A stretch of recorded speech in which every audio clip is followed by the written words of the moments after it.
Vous pensez que Elodie Yung est une super Electra et John Bernthal un énorme Punisher? Ça tombe bien nous aussi.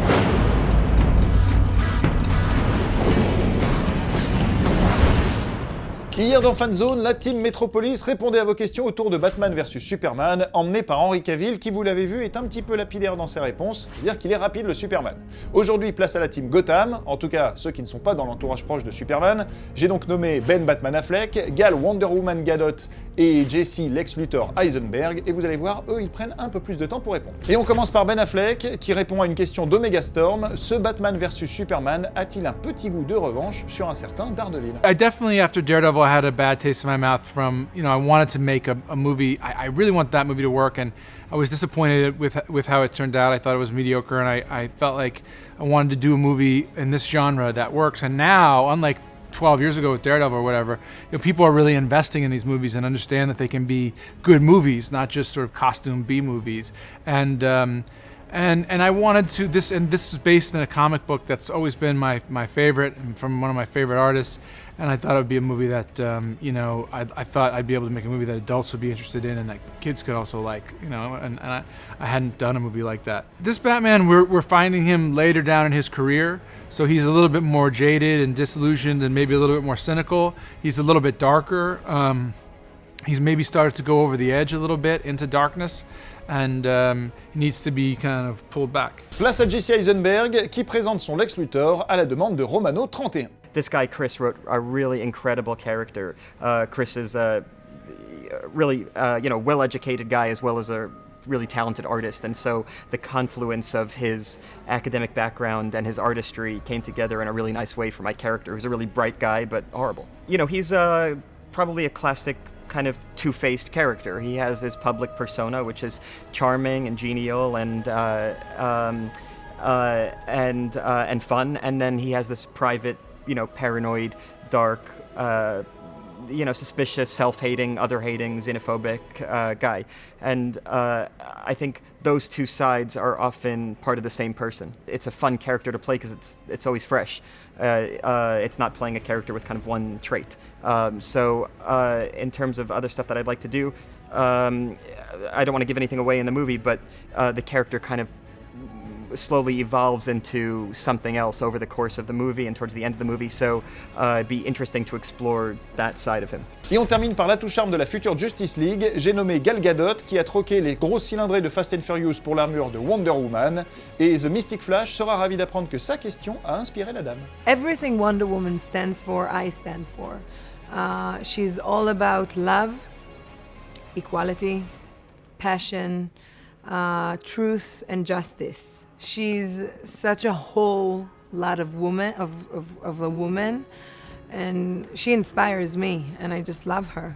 Growing up, honestly, I wasn't so much into the comics, but I think that there was something in me that always knew that I want to tell a story to tell the stronger side of women. To show the stronger side of women, to show the more independent side, the real women. Because women now, they have to be mothers, and they have to work, and they have to be the best wives and the best daughters, and we wear lots of different hats, and it takes a lot to be one.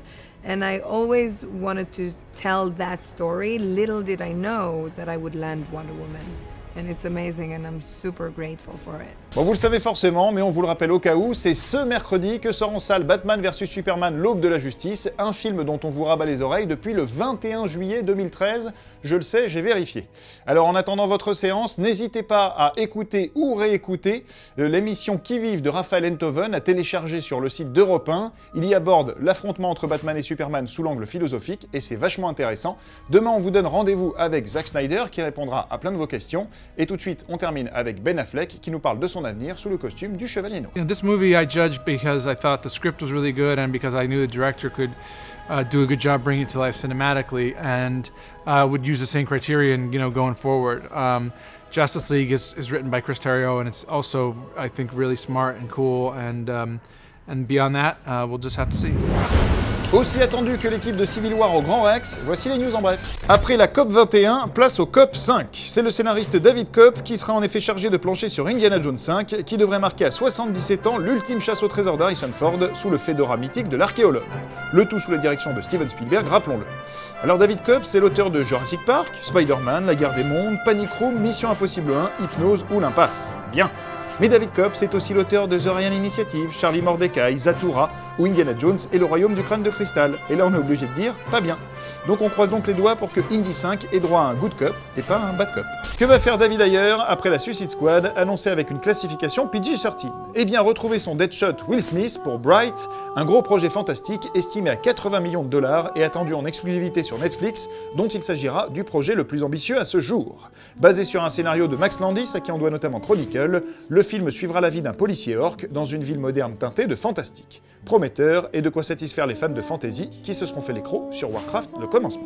Au courrier des fanzoniens aujourd'hui, on répond à Mado D qui veut des nouvelles de Deadpool 2. Eh bien ma chère Mado, il est encore un peu tôt pour avoir des infos officielles sur le sujet, même si la scène post-générique, puis Ryan Reynolds puis le réalisateur Tim Miller ont confirmé depuis que le personnage de Cable avait de grandes chances de rejoindre cette suite, qui sera par ailleurs certes better mais pas bigger, puisque ça ne serait pas forcément dans l'esprit de Deadpool de faire du bigger selon Tim Miller. En attendant, sache que Deadpool sera disponible en vidéo le 22 juin prochain, avec notamment des bêtisiers parmi les bonus. Mais comme je sens que ça ne te suffit pas, Mado, petite gourmande, voici quelques images de making-of de Deadpool, ça vient juste de tomber.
Allez, pour terminer, voici de nouvelles images de Warcraft le commencement dont le réalisateur Duncan Jones dévoile de nouveaux extraits au compte-gouttes. Vous pourrez notamment y apercevoir un artificier nain et surtout la belle Garona incarnée par Paula Patton, une demoiselle à la peau verte qui pourrait faire de l'ombre à Gamora dans le cœur des geeks.